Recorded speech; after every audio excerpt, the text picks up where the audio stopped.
One of the most insidious things that I see is the idea that there is such a thing as a woman composer, that women have some sort of identity that you can see across the different composers. And one of the things I wanted to do in this concert was put an end to that particular idea, and put an end to it by having three composers who were so radically different.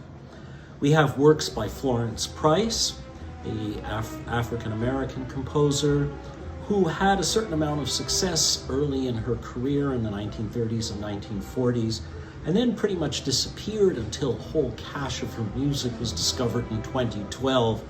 And since then, she's had an enormous renaissance and seems to be one of the most performed of women composers now.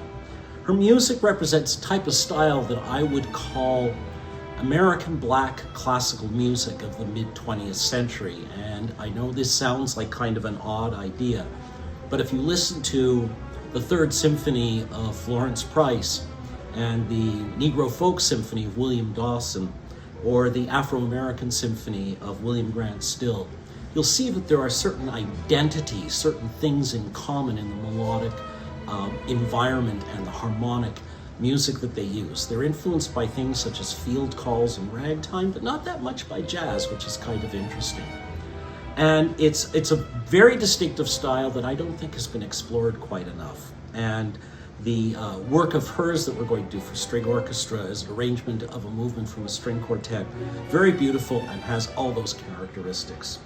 We're going to be doing a work by Victoria Yagling, who was a Soviet composer who certainly suffered a lot more from being a Soviet composer than she ever did from being a female composer. And she had a lot of issues with the authorities. She was primarily known as a cellist. She was a student of Rostropovich. And but as a composer, she was praised by Shostakovich, and her music is quite dramatic and quite good. The suite for cello and string orchestra is a beautiful work that a few people have taken the one movement, the second movement, the aria, and performed it as a separate piece. It's a lovely movement, but the entire work is very good. There is one recording of it. The recording is with her playing the cello and a orchestra, sort of student orchestra from Moscow. And it sounds like it was recorded in a bathtub. And that was one of the ways you could tell you were not on the good side of the authorities in Soviet Russia, was the fact that when they do recordings, they make sure you sounded really bad. So we want to come up with a really good performance of this work so that it can actually be heard the way it should be heard. And the third composer is Renee Esmail, who is a contemporary composer. She's in her 40s, and she is a composer who has managed, talking about something that's completely different, has managed to take various traditions of Indian music and try to combine them with elements of Western music.